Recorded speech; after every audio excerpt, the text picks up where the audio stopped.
Hello, everybody. Welcome back to Roy's Book Reviews. I decided to shoot a quick video at year's end discussing my favorite books, the ones that I consider to have been the most brilliantly written and that were the most impactful on me. Books that I have reviewed since the start of this channel.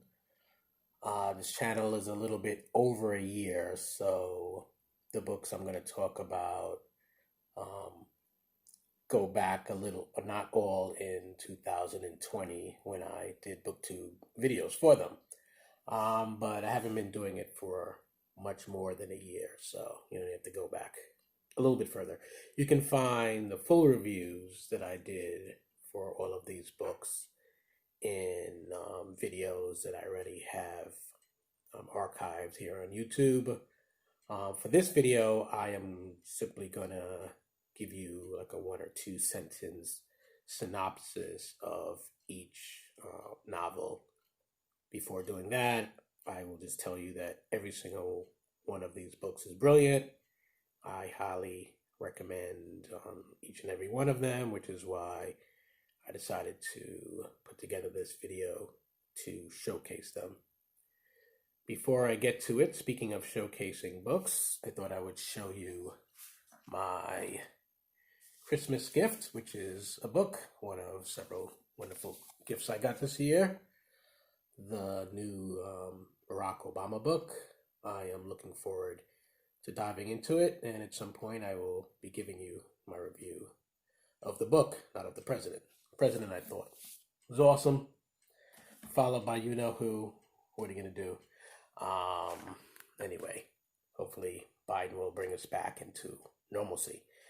And also reminding you that my first children's book, The Absolutely Amazing Adventures of Ava Applesauce, I can't say the name of my own book, is out on Amazon, so please go check it out if you know any kids or if you are a child at heart and you are looking for a book for a young reader, ages 6 to 9, I say the target demographic for it. The critics so far have been very kind, and it was a labor of love between my wife and myself. My wife did the illustrations, I wrote the story. It's inspired by our daughter, Ava. I hope you check it out. But now, on to my list of top 9. It turned out to be, didn't quite get to a top 10. Books that I have reviewed so far at Roy's Book Reviews. The first one is 11/22/63 by Stephen King. This is a time travel novel by the master of horror fiction. King ventures into the world of nonfiction by presenting Lee Harvey Oswald, the man who assassinated President Kennedy, as the monster centering this novel. The protagonist is prodded to go back in time to stop the killing, but in so doing, there are space-time continuum issues to be concerned about. Will preventing the assassination of a beloved American president change the world for the better or the worse? To find out, check out this awesome book. The next one is The Goldfinch by Donna Tartt. In the chaos of a terrorist attack, a young boy who has just lost his mother to a bomb explosion in a museum makes away with a priceless painting. This impulsive act shapes the eventful, reckless, danger-filled life that is to come for him. Book number 3, All the Light We Cannot See by Anthony Doerr. A young German orphan boy is handy at mechanical fidgeting, including the self-taught ability to fix radios and pick up whatever transmissions are able to reach him. One transmission that he picks up comes from France and is sent by the great uncle of a blind girl that it is his destiny to one day meet in the midst of World War II.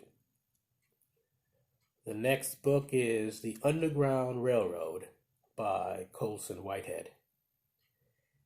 An enslaved woman escapes to freedom with the aid of a fictionalized version of the legendary Underground Railroad. But she cannot rest easy because a relentless slave catcher is on her trail, and a return to bondage continuously lurks around every corner. The next one is Let the Great World Spin by Colum McCann. This book is a series of stories that are somewhat related to some of the others and are wonderfully woven together to form a tapestry that is a compelling narrative. Next comes Ruby by Cynthia Bond.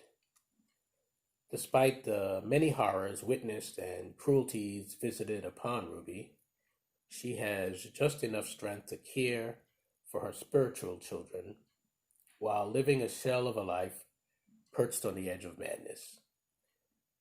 In spite of all that has been done to her and by her, she finds that she can still be viewed with tenderness, even adoration. But love is not miraculous enough to save her. The next book is The Lowland by Jhumpa Lahiri. This is a story of family, a construct we are told is bonded by blood, but actually is held together by love and willingly made sacrifice. A woman loses the love of her life and tries to make a new one with his brother. Or rather, the surviving brother tries, while his wife remains unable to move forward from the tragedy of her past. The next book to make my top 9 list is Little Bee by Chris Cleave. An illegal refugee from Nigeria finds unsteadily safe harbor with a recently widowed Englishwoman to whom she's linked by a scarring event from the past that forever connects them. Last but not least, we have Motherless Brooklyn by Jonathan Lethem. A young man burdened by Tourette syndrome takes on the role of detective to solve the murder of the man who gave him and a collection of fellow orphans, primarily for selfish reasons, a sense of purpose. So there you have it. That is my top 9 list of books reviewed at Roy's Book Reviews. Each one of these is wonderful. We have Pulitzer Prize winners in the group here, and other major literary awards and given to the majority of the books on this list, and even those that did not win one of the major literary awards that get given out. Still, in my opinion anyway, quite brilliant, every book on this list. I highly recommend that you check out each and every one of them. I also recommend that you check out The Absolutely Amazing Adventures of Ava Applesauce. And if you want, check out the Barack Obama memoir, or not, up to you. I don't really care. I have the book, and I'm looking forward to reading it. Right now, I am reading The Nickel Boys by Colson Whitehead. I have it right here. Colson Whitehead somehow managed to win back-to-back Pulitzer Prizes.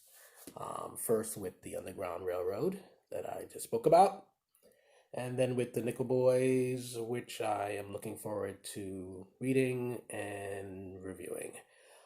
As I said, if you want the full reviews of 11/22/63, The Goldfinch, All the Light We Cannot See, The Underground Railroad, Let the Great World Spin, Ruby, The Lowland, Little B, or Motherless Brooklyn. I have full videos here where I talk in more detail about each one of them. That's about all I have to say for now. Wishing all of you a happy new year. Hopefully 2021 is not nearly as you know what as 2020 was to all of us. Until the next time, happy reading.